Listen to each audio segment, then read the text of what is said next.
All right, we're live. Look at that. Hello and welcome to Who's the Bossk? It's a Star Wars podcast from laughingplace.com. My name is Mike Celestino. I am your host.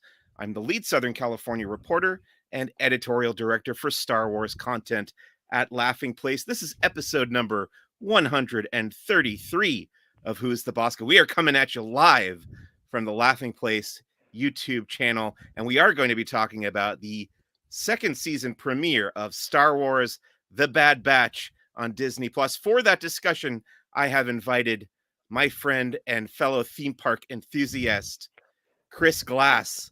Chris, how are you? Thank you for doing the show. Good. Yeah. Happy to ring in 2023 with this, right? Yeah, happy New Year. This is a new year. It's 2023. We're recording this on January 6th, and it's the season premiere episode of Who's the Boss. So thank you for coming on to be my guest for this episode. Let me ask you a little bit about you, if you don't mind talking about yourself Sure. for a moment. I know you from the parks and from inside Universal. So tell me a little bit about your history over there and what your role has been at that website. Sure. It's it's like I've kind of just stuck around there for a long time. Um, like I was contacted to start working for them just years ago, when they were in need of an editor. And ever since then, I've tried to pitch in wherever I could, and that's usually ended up, covering a lot of stuff outside of Universal if someone else can't fill in for that stuff, depending on, location. So there's a lot of the stuff of like at around Knott's Berry Farm or Queen Mary or any other Halloween events or other conventions that might tangentially lead into a link towards horror nights or things like that. Um, and it's interesting because when it first started, it was a very small crew of 3 or 4 people. And then eventually, we tried to start partner with like some other sites like on the East Coast and you know, then and then eventually we kind of just merged everything together. It's like, yeah, it just makes more sense. And that way it's just one single kind of name to kind of keep everything together. Great. So I have to ask, how excited are you for Super Nintendo World? I mean, the reason that the podcast is happening at this time is Yeah. because there's a press event that was happening earlier today that I didn't go to, but there was also the reservations yesterday. And Yeah. I'm in the game industry, which is the other half, the part that pays the bills. So it does feel like it's really one of the mergings of my hobby and my career at the same time. Yeah. It's kind of like, when I went to Universal in Japan, I did the Resident Evil thing. It's like, yes, this makes sense. This is like I feel everything on, like the whole encompassing parts of it. So I'm excited. Yeah, me too. I did get to have an hour. It's kind of like a whirlwind hour-long tour of Super Nintendo World this afternoon. I'm still like writing about it. Um, but yeah, I'm pretty impressed by what they did. Like I didn't really know what to expect. I haven't watched a lot of the videos from Japan. Have you been to the Japan? You haven't been to I, Universal I Japan, have you? I've been there, but I just haven't Okay, been there since this opened, and I'm gotcha. trying to go in blind. Yeah, That's one of my kind of my core beliefs is I don't want to know anything unless I have to. It's like because you only get to experience an attraction for the first time one time. right. Yeah, I'm kind of with you on that. I haven't watched too many videos, and this was kind of my first peek at what's going on behind that entrance there. So I won't say anything else. I won't spoil too much here. But let me ask you about the other half there, because you mentioned the video game industry. So what can you tell me about your career in that field? Sure. I guess it all started when I was a little kid.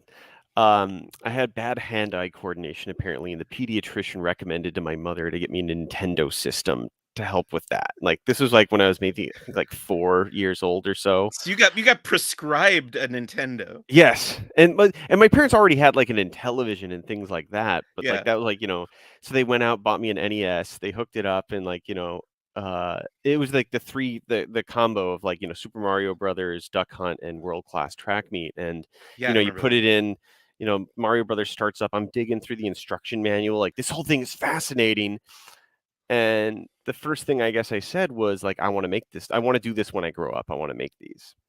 And that was kind of the career path I've ever been on. In high school, I had to fight for that with the, school counselors that wanting to make video games is a viable career path. This was in, like, the early 2000s of trying to convince them of that. Yeah. So then eventually I applied to DigiPen and got in, which is Nintendo's game programming school. It's not really Nintendo, but when I was there, it was literally the second floor of Nintendo's warehouse. So, like, on, like, one little corner of the warehouse was NST, so that's where they made, like, Wave Race, like, 64 and a few other, like, Uh-huh. games here, and then below was literally the warehouse, so every winter around there, you would see the place get lit up and just run almost 24/7, just pallets full of, like, everything moving in and out for the Christmas season. Then, yeah, graduated. My first job was actually at THQ. I got to work on, Disney Pixar's Up. Oh, So any of the multiplayer stuff there, any swimming, a lot of the actions, I was responsible for that. And then later on, worked on some SpongeBob, some UFC Trainer. Since then, I've kind of gone a little bit more less out of the console industry and more into, like, I think a more relaxing um part of it, the segment, like, so going into mobile gaming, and then now I work for a company called Zwift, which makes sort of a video game of bike trainers. So okay. yeah, you connect your bike trainer to this to your phone or computer over Bluetooth, and you actually just sort of go through this MMO world to help you exercise. So I used to in my mid-20s, I was a video game tester, what they call a, QA tester, quality assurance. Did you ever do any of that? Not for a paid position. Yeah. However, there was a there's a game called In the Groove, which was sort of a commercialized version of Stepmania, which was an open source version of Dance Dance Revolution. Okay. And it turns out when in college, I was actually next door neighbors to the developer of it. So I got to actually help them out for QA for that in the game. So the timing window in that game is actually based on me because they deliberately designed it because they knew how I played in my play style for Dance Dance Revolution. So they tried to adjust the songs when I played them in the groove to match up with that. And so I'm in the Ah, special thanks gotcha. for. Yeah, I got my name is in the credits of the 50 Cent game, that came out, like, 15 years ago or Oh, whatever the PSP one was excellent because it was Okay. like Gauntlet Legends. All right. Anyway, yeah, that's very cool. Very cool job to have working in the video game industry. But we're going to talk about Star Wars. That's why I brought you on the show. And we always start off here, especially if you're a first time guest on Who's the Boss, by doing something called the 5 Star Wars questions. Are you ready for this, Chris? Yeah, I prepared a little bit, but yes. Okay, good. Yeah, this kind of gives us a baseline of our guests' Star Wars fandom. So, number one of the 5 Star Wars questions: what is your earliest Star Wars memory? So the earliest one, um, growing up in school, I had a friend named Jason, and his mother and my family, we all just like hung out. Like, so he'd come to my place to hang out, and like I go over to his place. We play video games and other stuff. And the um, the special editions got announced for coming to theaters. Like Star Wars is coming back to theaters, and I whatever. I'm a kid. I'm just playing Battletoads with my friend. And then my Jason's mother asks my mom and my family is like if I've ever seen Star Wars. I'm like, no, no clue what that is. And I remember she reacted as if I just said like I've never eaten food in my life. Like she was just like, I don't want to say angry, but she's like, well, we need to fix this now. So for that whole summer when they were re-releasing the films, I think were they a month apart at the time? um, Um, so yeah, 1977. It started, I want to say, in January. Actually, you're talking about the special editions, right? yeah, I think it was like January, February, and March of 1970. Sorry, 1997. When they did release those. Yeah. So I think it was something like that, and, so that's when she pulled me in to go to the theaters to go see it with my friend Jason, at, like, sequentially, and after that, I got excited for, with my dad camping out a bit to go to, like, get the tickets for Phantom Menace and stuff like that, but it Mm, was being dragged along to the theaters with my friend, at the insistence of his mother that started it all. awesome. So did it catch on with you after that, or did it take a Yeah, little while to take hold, or? I mean, I think I really liked it, especially because I had that next one to look forward to, was that Yeah, whole kind of sequence of it. It wasn't just like one movie and then waiting. It was just like, all right, you just right. I don't want to say force fed, but But um yeah, we'll make the pun anyway. It is force fed to you. oh, I Okay. didn't even So number two of the five Star Wars questions: which is your current favorite Star Wars movie or TV show, and why? So the movie, I think it's just because of the excitement and everything building up for it. I still have a really soft spot for Phantom Menace. Okay, It does have its flaws, but a lot of them do. But it was, I think, somehow it was like the combination, like getting excited for like Duel of the Fates, it's just that right. music and like seeing Darth Maul, the double bladed lightsaber. Like it was just so many other things as a kid. Like you see the earlier Star Wars films, like this is the new stuff, like and then the merchandise blitz leading up to it. It was just I felt like I was fulfilled. I saw it, I think 2 or 3 times in theaters, which was really unheard of for me at the time. Yeah, I remember that summer was so crazy with the Blitz, like you mentioned. I mean, there was a music video for Duel of the Fates that played on like Total Request Live on MTV and everything. So, and you had like the Taco Bell tie-ins and stuff. Oh yeah. Oh, yeah, I still have, like, the little planets that open up with the spinners and stuff, Yeah, yeah. yeah, there was so much stuff for Phantom Menace, absolutely. Number 3, who is your favorite Star Wars character and why? So, that one I had to think about, and I kinda guess given my career path and everything, I guess it always seems to go back to Kyle Katarn, the, main character from the Dark Forces series, Yeah, the and original Rogue One, because Dark Forces was about Kyle going and getting the plans for the Death Star, right? Yeah, well, and of course, it's almost like there was no personality really with the first Dark Forces. It was just an FPS, and you just kind of follow the story. But Yeah, Dark Forces 2 Jedi Knight, like up until Phantom Menace, that was the very first new lightsaber footage that had been put into the series since the trilogy came out.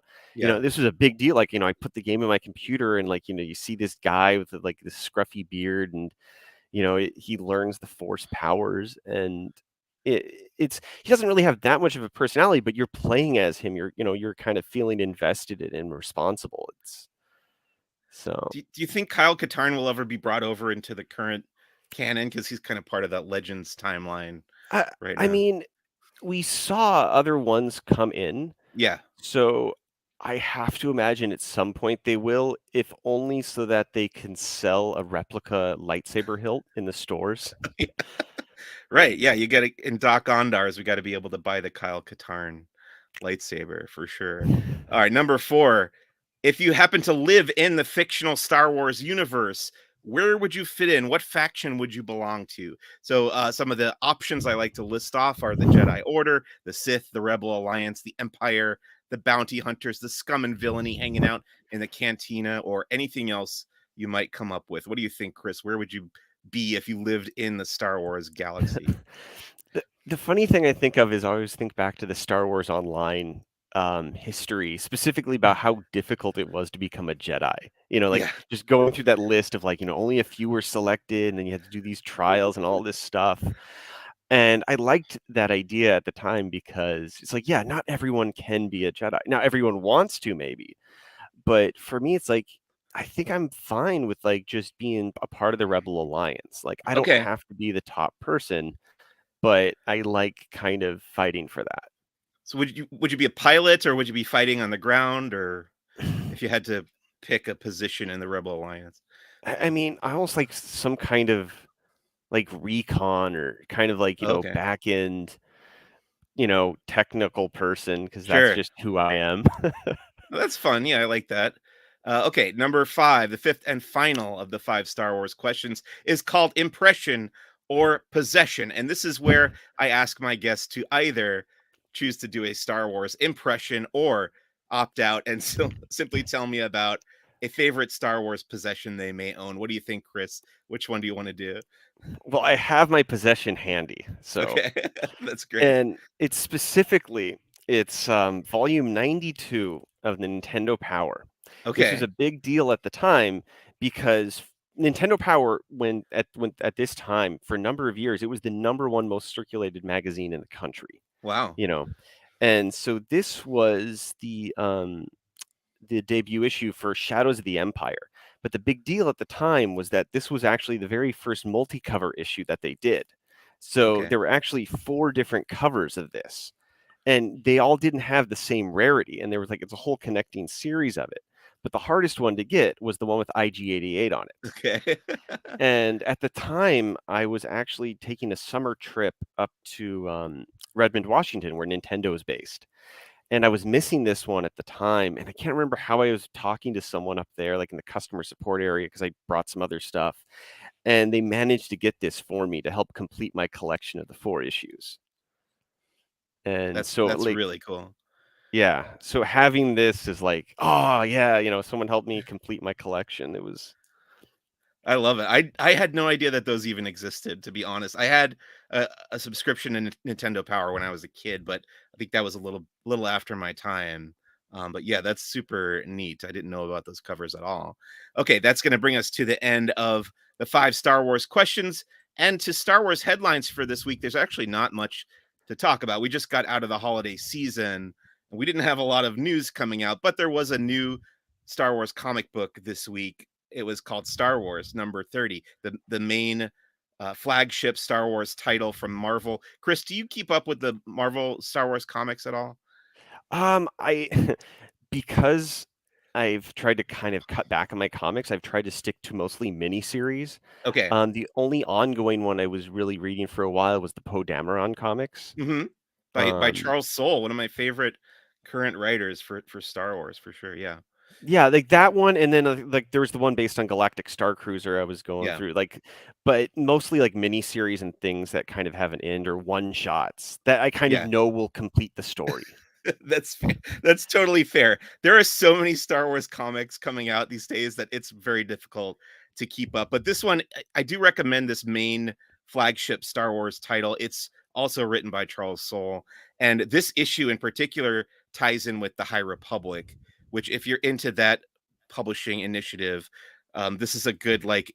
I like the interconnected nature of the current era of Star Wars, and this is definitely feeding into that. So I would recommend it for that reason. Luke and Leia and company go and visit a location from that will be familiar to you if you have read any of the High Republic. So that's available now at your local comic shop. And then I just wanted to do a quick check-in about Willow because the previous episode back in the beginning of December of Who's the Bossk was we were talking about the premiere, the 2 episode premiere of the Willow sequel series on Disney Plus, and it's still going. The most recent episode was number 7 of 8. So next week will be the finale. But I just kind of wanted to do like a little check-in and talk about Willow for a minute here. And Chris, you said that you had recently rewatched the original film. So tell me a little bit about your relationship with that movie. Did you watch it as a kid? And then what were your thoughts on upon revisiting it?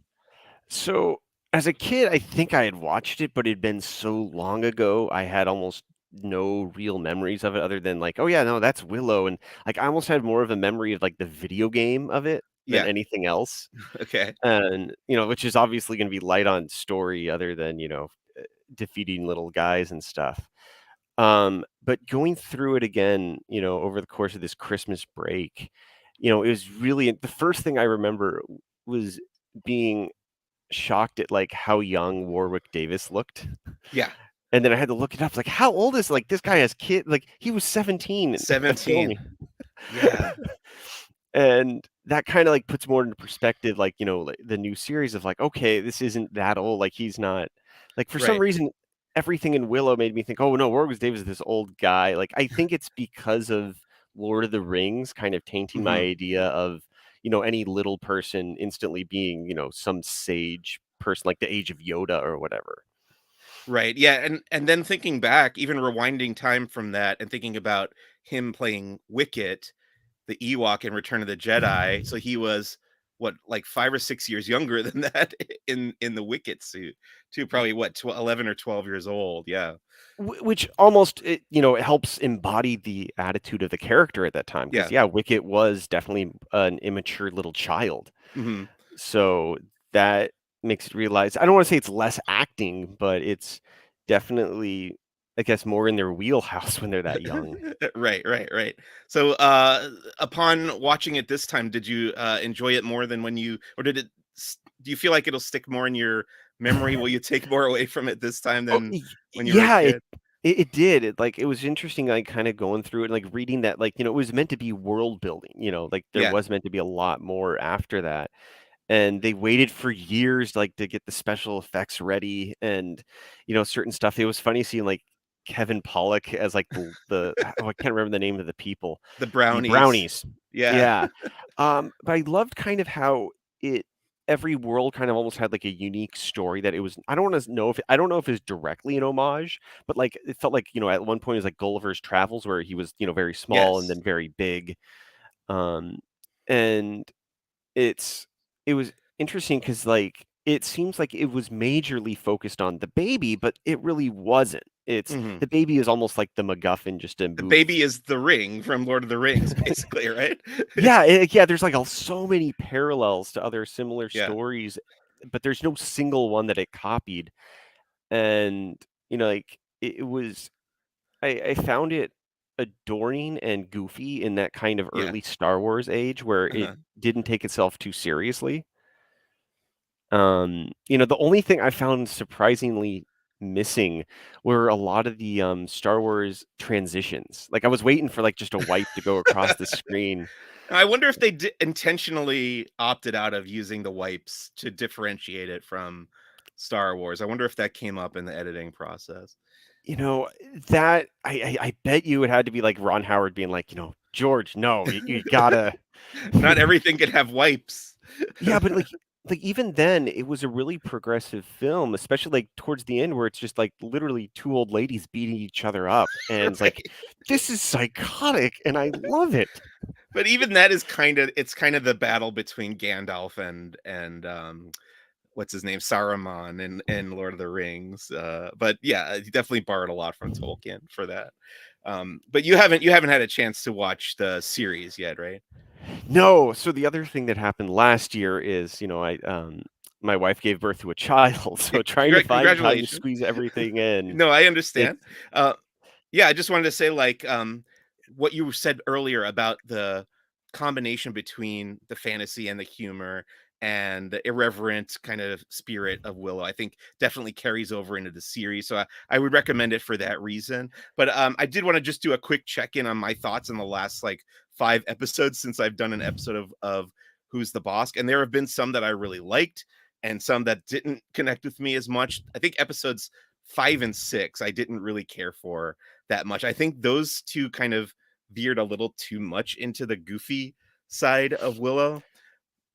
But this most recent one, I would say the penultimate episode of this season called Beyond the Shattered Sea, I think that has struck the appropriate balance of what I was looking for in Willow.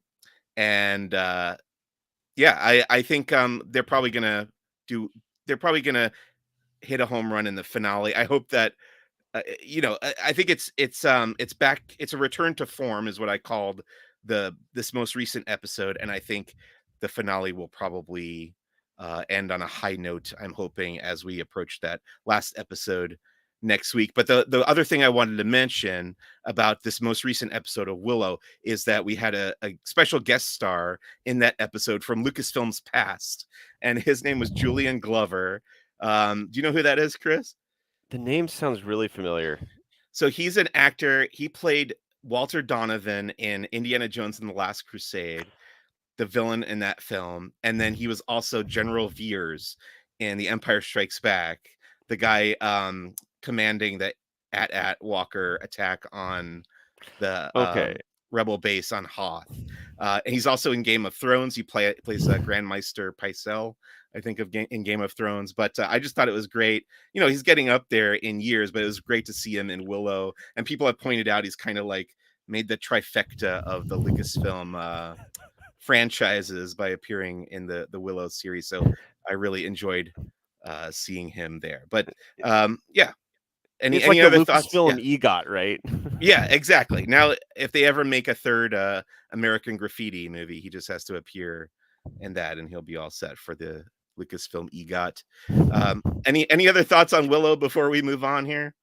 I do you know if, like, a second season has already been kind of plotted out, or So I went to a screening of the movie actually at El Capitan Theater the week that the first episode was coming out of the series, and they had a Q&A with the cast and the showrunner John Kasdan after the movie, kind of promoting the show. It was odd because we had watched the movie, but then they were talking about the show, and he kind of implied that there was going to be a second season because he was talking about trying to work in Val Kilmer because they couldn't get him for this season because he's not, he's not well. But he wants to be a part of it, and they kept saying like, we're going to try and figure out how to bring back Val Kilmer as Mad Mardigan. And that to me implied that they're planning another season because obviously they had already shot all of season one by that point. yeah, like, his integration in Top Gun: Maverick, I think, worked out really well, without being too pandering or, like, Yeah, obnoxious. It felt more sentimental. yeah. So Um I think it's definitely possible for them to bring him back. There was an episode, not to spoil too much, but there was an episode where we heard his voice. We heard Mad Mardigan's voice, and in that episode, his voice was played by Val Kilmer's son, who apparently is like a voice double for him. I think that worked out Hey, pretty if Tom well. Hanks's brother can do it, Yeah, then exactly, exactly. Okay, that's gonna bring us to the end of our discussion of Willow, and we'll move on to our main topic for this week, right at the half hour mark. That's pretty good. We are talking about the Bad Batch season 2 premiere. So this is a animated series from Lucasfilm that has there were 16 episodes released in season 1 a couple of years ago, about a year and a half ago on Disney Plus. And Chris, this is your so I asked you if you wouldn't mind when I invited you to come on the show, if you wouldn't mind catching up on all of season 1 of the Bad Batch. So having a child, and then you had 16 whole episodes to catch up with, plus a 2 episode premiere. Thank you for your time, first of all.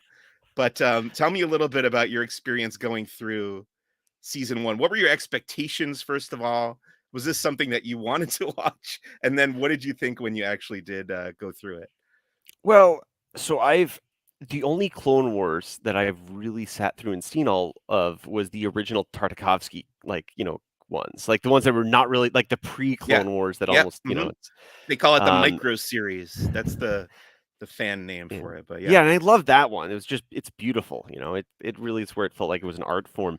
And I've been wanting to get into the Clone Wars, but it's just a matter of time and like, all right, there's a lot to get into, and there's a lot of other stuff. Disney Plus really is kind of a constant feed of everything. So, like, all right, just finished Mandalorian now, Book of Boba Yeah. Fett, and then, and Are you into the Marvel stuff too? Because that's gonna like quadruple yeah, your yeah, yeah, it's exactly. tiring. Yeah. It's and I try not to feel guilty about it. And it's like, yeah, when I have the time, let's do that. And I'm thankful for shorter seasons of other things. But the other thing is I'm a big fan of the Ninja Turtles, like a Okay. lot. Me too. And and so seeing this kind of show is like, all right, I knew what the Bad Batch was. I knew it was like a continuation of the Clone Wars and some characters from it, but Mhm. really it's almost really more of a finishing a bridge between, you know, um like, the third and the fourth movies in the whole Sure. series. Like, and it's like I was like, it's like, do I really need to see the Clone Wars first? Like, where do I need to have a stopping point? It's like, no, if you see the movies, you're good. And yeah, that's really like because I knew other stuff. Like I knew who Captain Rex was, and I knew a lot of the other characters just through a lot of other media with it, thankfully. Mhm. And so I didn't feel like I was left out. I enjoyed it. Like at the start, it felt like I was being thrown into this, but I think that was actually the whole point of the series. Sure. Like, all right, I'm back on Camino. I know this. Okay, this is somewhat familiar. But like the whole episode, like the series just starting out with them like at their best, everybody working together, it felt like, okay, this is cool, this works. Um, and D. Bradley Baker's obviously working overtime as usual. Oh gosh, yeah. At Um, at it- Star Wars Celebration this year, there was a panel about a presentation about the Bad Batch season 2, and D. Bradley Baker and Michelle Ong, who voices Omega, was were both there, and they did like a live reading on stage of like 2 or 3 pages of the script. But it's Michelle Ong playing Omega, and then all the other parts are D. Bradley Baker. And to watch him switch between all these different roles, they're all clones of the same person, but they have their own personality and voices and intonations and everything. And it was just I'm so in awe of voice actors and their talents. It's always been one of my fascinations because I can never do that. But Like, were any of them, like, yeah, computer enhanced to distinguish them more, or is that just all coming from his own?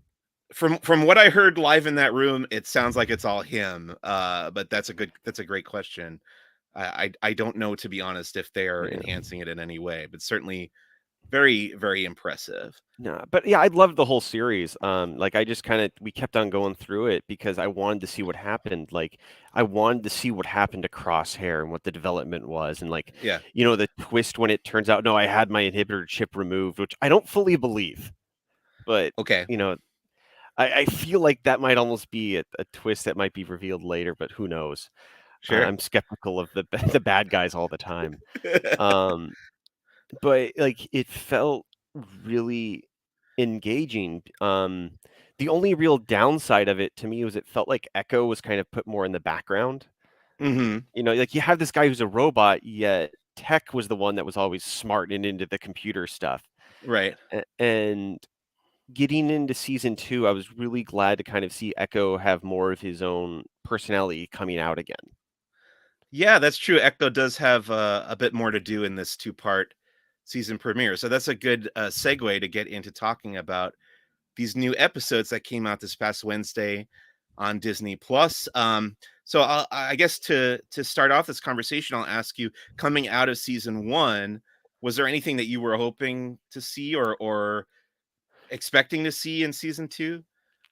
Well, one is I wanna see, a redemption arc for Crosshair.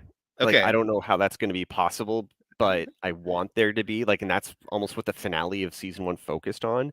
Yeah, I mean, I Um feel like they kept giving him the opportunity to have a redemption, and he kept rejecting it, which I found interesting because I do think people have pointed out that almost every Star Wars villain has a redemption, except for Emperor Palpatine. Like he's the only one who's never been turned back to the good side. But yeah, it's interesting to me and different that he ch- at least claims to have chosen the Empire, despite having removed his or claiming to remove his inhibitor chip. But yeah, we'll see. Yeah, if that happens at any point during the season, you're gonna think of me and be like, Yeah, "Oh!" I will do Um that. But yeah, that and also I really loved like the two-part finale of season 1, like the first half was like, okay, they're going to Camino, they're trying to rescue Hunter and doing all that stuff. Yeah.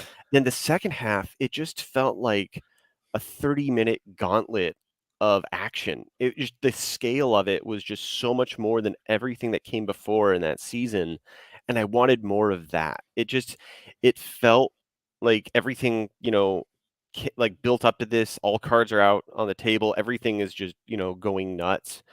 And then I remember like, watching the trailer for season 2, and it's like, okay, this is good. This is it is that maturing of it. I don't want to say darker or grittier, but it just felt like it was less of like, going back to Sid and getting orders, but actually more of, the characters really finding themselves and not just, Hunter telling Omega, stay behind, stay safe every episode. Yeah, I was excited that the show was coming back for sure. To me, season one was a little bit hit or miss. I think there were definitely episodes that didn't do it for me. Thinking back, I mean, I've only gone through season one the once when I watched it upon its original release. So I didn't have time to revisit the whole thing. But I am into the show. I am curious to see where it's going and how all these characters are going to develop. And like you, I am curious about the whole crosshair thing. But what about this? What this two-parter is called "Spoils of War" and "Ruins of War." The titles of the two episodes. What stood out to you from these episodes? Anything that you particularly liked or did not like? S- So I guess for me, because I do have that like that little child now at the end of the second episode, like, where Omega gets the toy and the person has to Yeah. explain what a toy is to her. Right. And that kind of hit me in the feelings. Like, I was like, oh man, because like, the kid has a ton of toys, it's like, yeah, you want to naturally play with something. And we know like Omega is technically older than the Bad Batch. She watched them grow up. That's Yeah. why she was with them. Like that's why she wanted to be with them because she watched them in that laboratory. And this kind of opens up that whole can of worms of like, what else did she miss in her life? Like we know she never left Camino. We know she never left that whole area. And now she's like obviously more matured. Her hair's grown out. She's wearing the helmet now. She's not. She's more steady with the bow. Um, and so like the whole thing with like, the little kaleidoscope thing, that sort of gave me a lot to think about. Like, what experiences is she lacking that's going to make her experiences different going forward?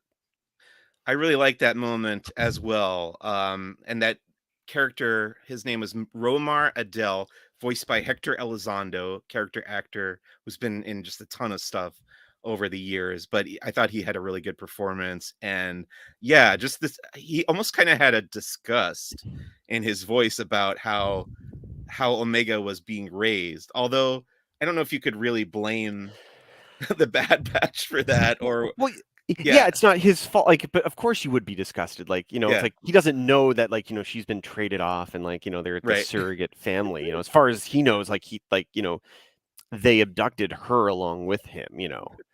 Yeah, That's absolutely, but he definitely, like, tries to impart this, uh, almost, like, appreciation for the beauty in life and the idea of enjoying oneself as opposed to, because she has it in her mind that they need to acquire this war chest, Count Dooku's war chest, and she's got this kind of single-mindedness, and he sees that in her.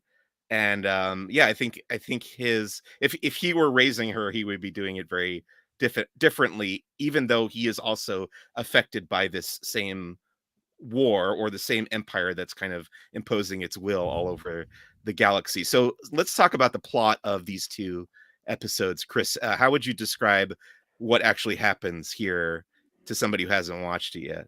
yeah. So I mean, of course, it starts off they're being sent off on another mission by Sid, but this one, just very first like episode right out the gate, is like this will be more than all your other missions combined. You'll be able to have Yeah. your freedom if you get this off. So that puts into that higher stakes.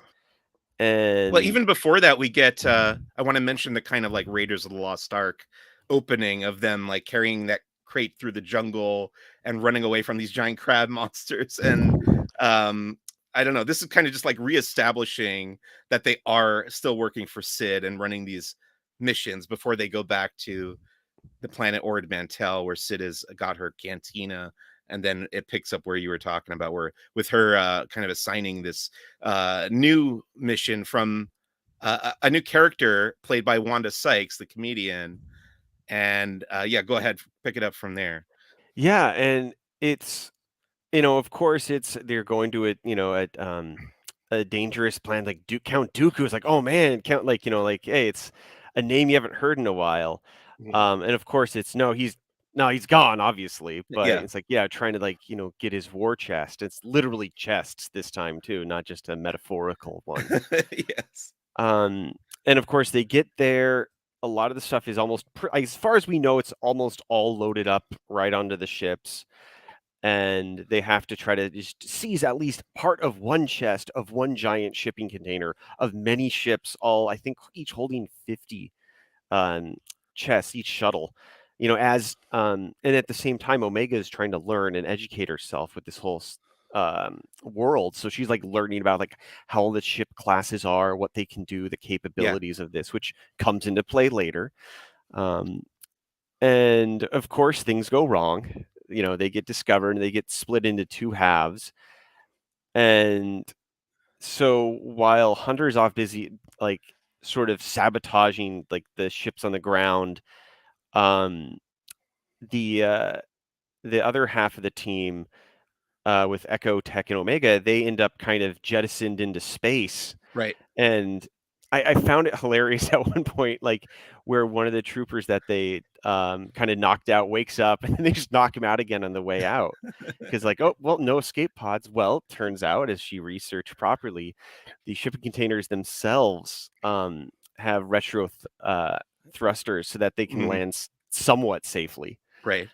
Um, And this is about and where the split comes between these 2 episodes, where the to be continued picks up before Yes. this shipping container crashes back onto the surface of Sereno, which is the planet where Count Dooku's, palace is.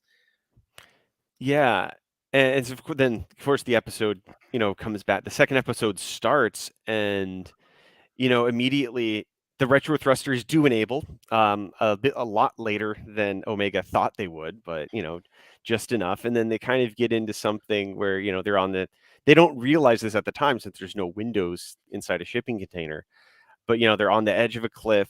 They're like casually trying to Yeah. get out, and then they find out, oh, they slipped. Okay, now we're stable. They get out and they realize, oh no, we're not. Um, and as they're trying to be tracked down, because the stormtroopers are actually trying to, reclaim all the jettisoned shipping containers, that's when the one hermit comes out to try to help Yeah. them, I believe. Right, Romar Adele is his name. Yeah, and I'm trying to remember, like, oh god, everything happened at once. Well, we And kinda then learn a little bit more about the Empire's presence on Sereno and kind of how this guy is adapting to it, because he's moved off into the woods by himself instead of really actively fighting back. which is still, I think, noble. Yeah, It's not everyone can fight the empire, right. especially at your certain age or the size of the group with you. Um, and then, yeah, that's like kind of when there's this skepticism between the two because it's very clear that Tech was being more aggressive, I think, than he needed to be about like giving him a place to stay. Um, and begrudgingly, he gives them the sort of uh, that hideout almost, which I'm surprised they didn't get picked up on. I'm surprised the stormtroopers never found it somehow, since. Right. But then again, they were tracking the shipping container, not the domicile. Mhm. And then the entire time, Omega is just super focused on Yeah. trying to get the any kind of diamonds or any of the loot from the war chest. And normally for her, like when she was younger in the last season, anytime she wanted something like that, it was just because it was rudimentary kind of logic of, oh, this is the mission, I have to complete the mission. Um, and then only later on do we find out that it's because she overheard the discussion Yeah. back at the beginning of the first episode about how Echo was complaining, like, well, if we didn't have Omega here, we wouldn't be in this giant mess. I think that moment might be my one nitpick with this two-parter. I didn't know if I bought that Echo would be that callous, especially, like, knowing that, okay, Omega is within earshot of me, and he's gonna start talking about, "Oh, it's Omega's fault that we're constantly on the run and we can't live normal lives." Like, it seemed odd to me, but I understood why Omega needed to overhear that to kind of give her a little bit of motivation. It just seemed out of character for Echo to say that to me. I don't know. Did you feel that way? I'm still trying to figure out the logic of why Omega relates to a lot of this, because no matter Uh-huh. what, they'd still have to be on the run. Right. That's But true. maybe there's That's also something true. more I don't know yet. But also, I like, and this is kind of the stuff of like, I was glad at least Echo was talking more. Like, like when they have to go and rescue Omega, like, because of course she goes back to try to get the loot, and the shipping container is still not steady, so it falls, and she has Yeah. to choose between taking, keeping and whatever. But I just Just found to it If interesting. I could Oh, of interject real quick, sorry. course. That I mentioned Raiders of the Lost Ark kinda kicked off the episode, and this moment very much reminded me of the end of Indiana Jones and the Last Crusade, which they've definitely had some very obvious and direct references to the Indiana Jones franchise in the animated Star Wars universe, so I'm thinking this was probably intentional, but there's that point at the end of Last Crusade where Sean Connery is holding Harrison Ford's hand, and Indy is trying to grab the Holy Grail, and in Henry Sr. tells him to let go. And that was like almost beat for beat what happens with Echo and Omega there in that shipping container. But go ahead, continue, Yeah, please. no, and the other thing I was thinking about the whole time is like Echo doesn't have any prosthetics. He doesn't even like have a tool to put on like his hand to like actually have any better grip.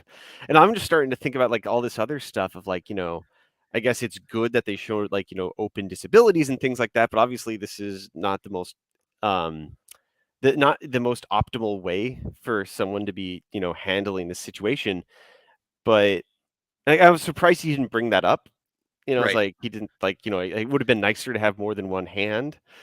Um, because yeah, so far it's all been used to just access, data ports and things Right. like that. Um, I don't know if that'll be acted on later in the season because no comment was made. Yeah. But that was like the whole time I'm just thinking like, he could really use a hand right now, like literally, not even a pun. Right. And then we get kind of so they do leave the war chest behind. They decide to abandon it in favor of escaping with their lives. And they do end up with a couple of like souvenirs from this trip because Wrecker takes this big like cannon weapon from one of the ships and uses it to blast stormtroopers. And then when they're flying away in the Marauder at the end, he's like admiring his new cannon blaster thing. And then Omega gets to keep that little kaleidoscope that you mentioned from Romar. So that was a nice gift from him.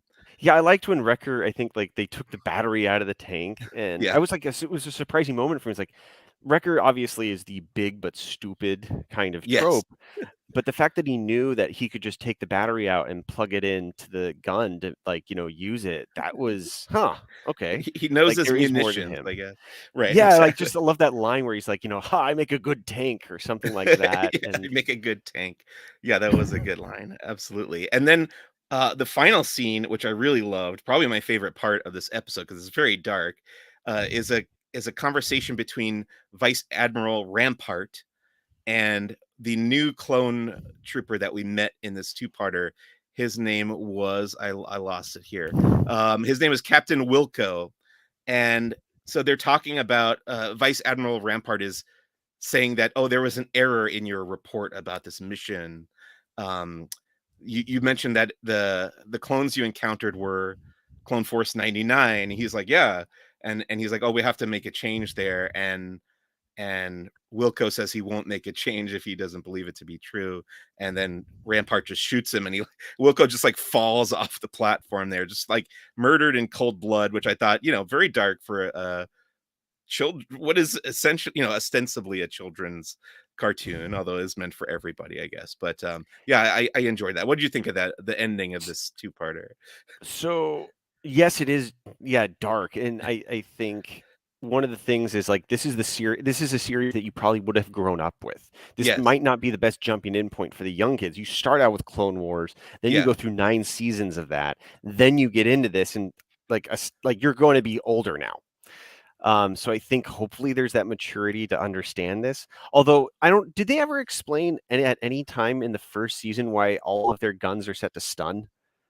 But all the stormtroopers firing back at them are not. I Like, I mean, understand you don't wanna kill your own brothers, but yeah, that's my guess, is that they believe, okay, they're thinking all these other clones have the inhibitor trip. If we were able to remove them, they may be turned back toward the light or whatever. So there's really no, I don't think they want to uh unnecessarily murder anyone. I'm guessing that's why. it's noble, that's what I'm figuring too. Yeah. And it also makes it easier to see who's firing which way as well. Yes. And As the but the rings get bigger as they go out. yeah, it's hey, genius design, I love that Yes, stuff, especially in gaming, like, visual cues are important. sure. But yeah, when that happened, I was honestly expecting him to be like, "Well, you have a new mission to track down Clone Force 99," you Yeah. know? Although they kind of did that last season with, Cad Bane and, Fennec Shand, like the bounty Mhm. hunters going after them. Yes. So I don't know if we're gonna see more bounty hunters. But no, he just straight up chose to, like, take him out in cold blood, not even a discussion. Um, I guess it's gonna be like a private endeavor. I'm just trying to think how many more bodies are gonna be stacked up simply to cover up for this one error. And you gotta Uh, figure, oh, it's gonna come to light eventually. Like, they're out there, they're causing trouble for the Empire. Somebody is gonna see them or discover that they're still around. And then what is Rampart going to do? We don't know. But I think that's a good segue to talk about another question that I had for you. Did you watch Andor by any chance?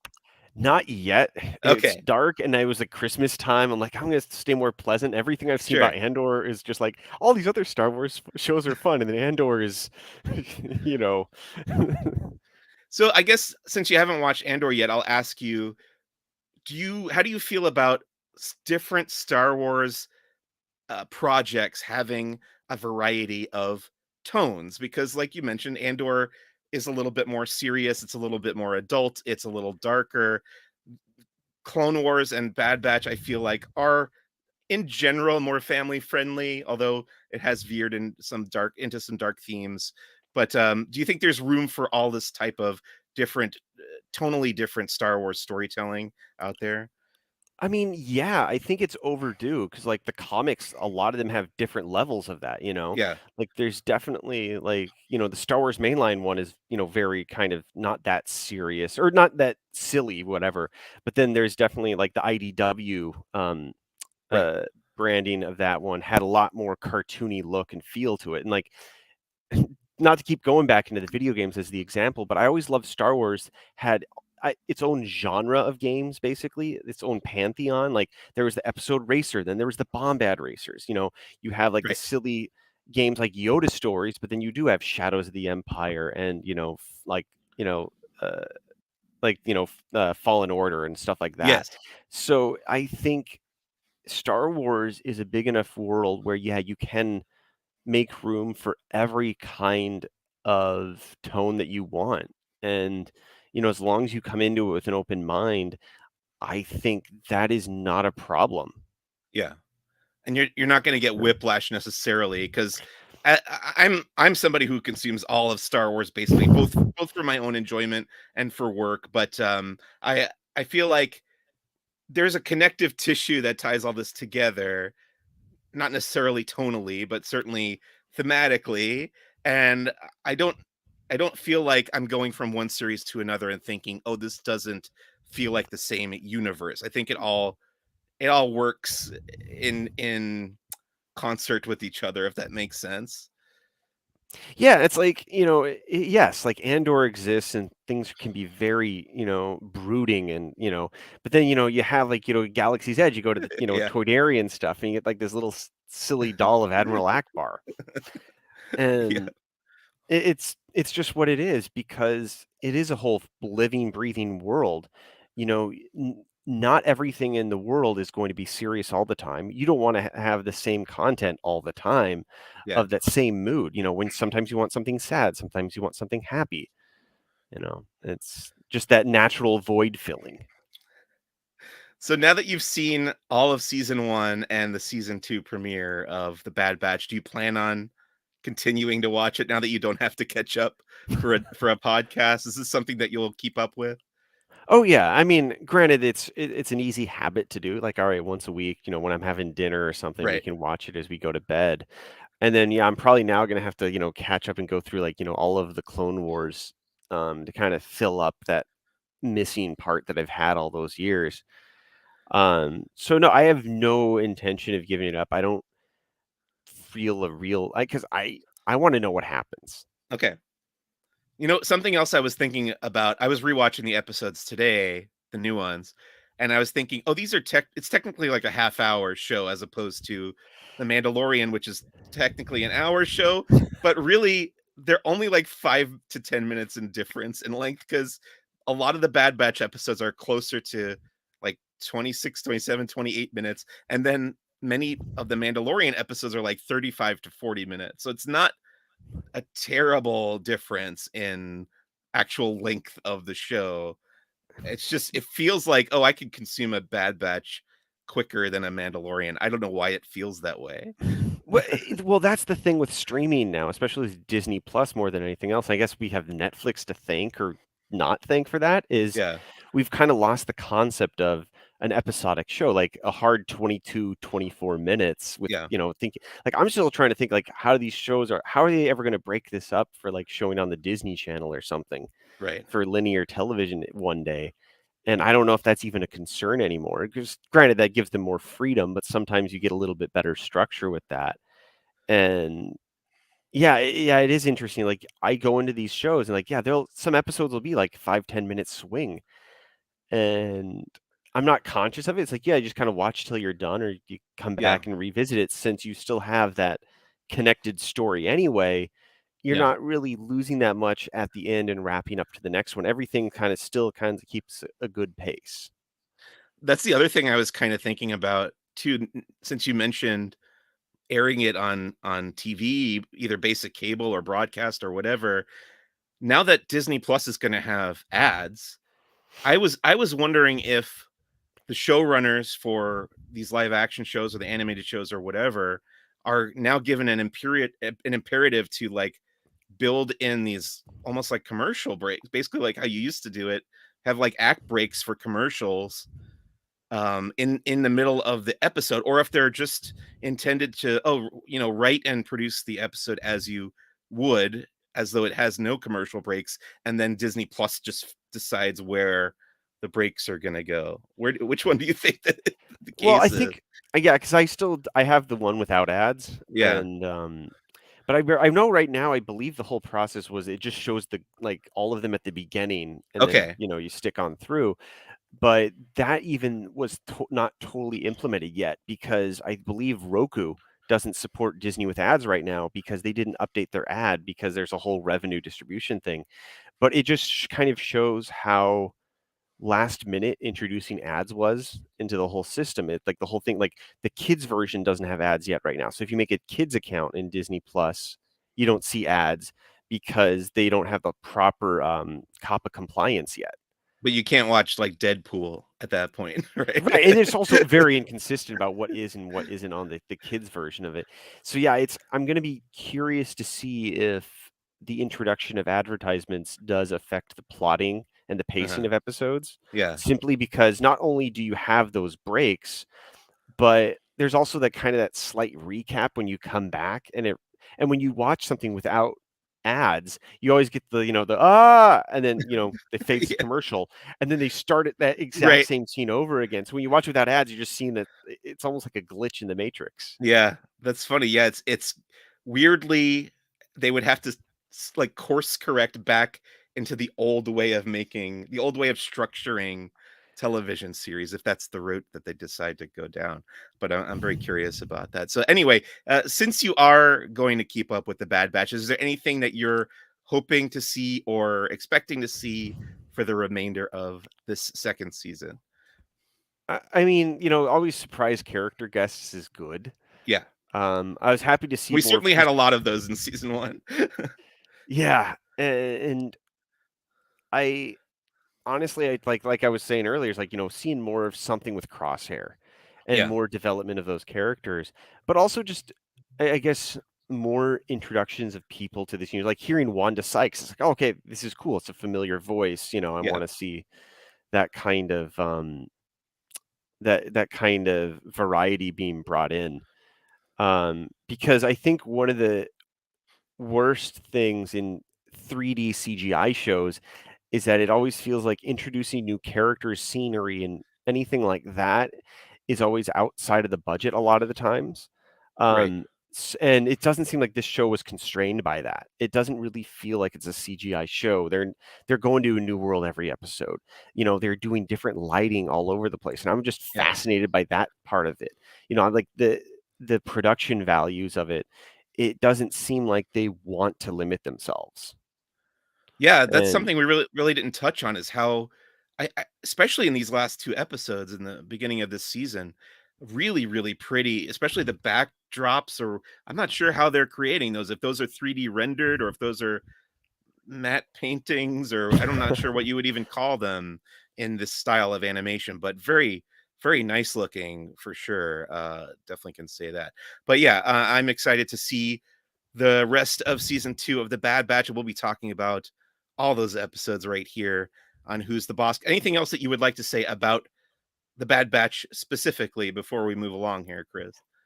Yes, I always love it when I'm turning it on and it always has the option to skip the intro. The Even like though 3-second intro. It's the same if you watch. Have you seen Star Wars Rebels? It's another animated yeah, show. not yet, but okay, I had That's yeah, really good show, and it has that option on Disney Plus, skip intro, but the intro is literally the title on screen for 2 seconds.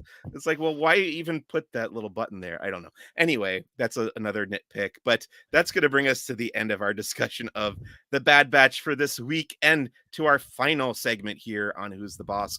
It's called First Steps into a Larger World. This is where we talk about the media that we're consuming and or enjoying outside of Star Wars. My choice for this week, since I took a month off from doing the show, I haven't had a chance to talk about this yet on Who's the Boss.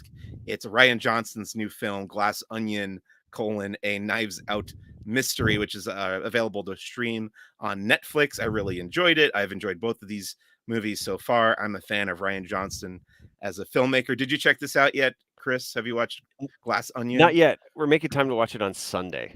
Okay, great. Yeah, it's fun. It's a mystery. It's a comedy. Great cast. Really fun writing. Looks really nice because Ryan Johnson has a good eye, I would say. And I won't spoil anything beyond that, but I'll say I recommend it. And then I'll ask you, Chris, what have you been consuming, reading, watching, playing? What are you up to lately with pop culture? So, being the beginning of the year, there's a tradition I have, which I've picked up from um, Britain over the years, is the Big Fat Quiz. It's a like Okay. 2.5 hour long pub quiz. They usually air the day after Christmas on BBC, and it's just basically a three teams of two with like famous British comedians like Richard Ayoade, who you might Oh know. yeah, You know, IT crowd. yeah, and Mhm. so like And other he people was are a on voice there. on The Mandalorian. He was Zero, the droid in season 1, I think. Yeah. Yeah, exactly. And so it's just it's hosted by Jimmy Carr, and it's not a very serious trivia show, but it recaps the year, and it's always just kind of fun to see that non-serious stuff of like, they answer questions. There's always certain like little Mitchellbrook primary school kids, they do a reenactment. You have to guess what like famous news story from the year they're reenacting. And that was always fun to watch this year. So Where can you find that? that one is on BBC, so if you have Okay. iPlayer or you're in Britain and you pay the TV fee, you'll have access to it. Awesome. Yeah, that sounds like something I would definitely enjoy, so I'll have to track that down. That's gonna bring us to the end of this week's episode of Who's the Boss, and I wanna thank my guest, Chris Glass. Chris, thank you so much for coming on the show, first of all. Yeah, glad to be here. Yeah, really wonderful to talk to you about Star Wars and everything else, and where can people find you if they wanna track you down on the internets? For the most part, it's gonna be probably on Instagram at the Chris Glass. The Chris Glass on Instagram and the same on Twitter, right? Yeah, we'll see how far that goes.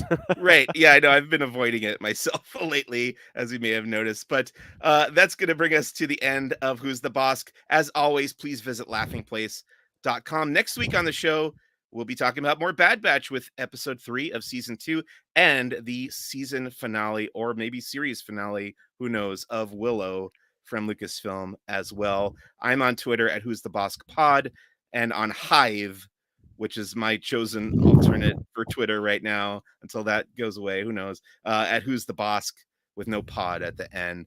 But my name is Mike Celestino. As always, I'm contributing to laughingplace.com all the time. Thank you so much for listening, and we'll see you next time. Bye. See ya. Thanks. Let's see. End. I also realized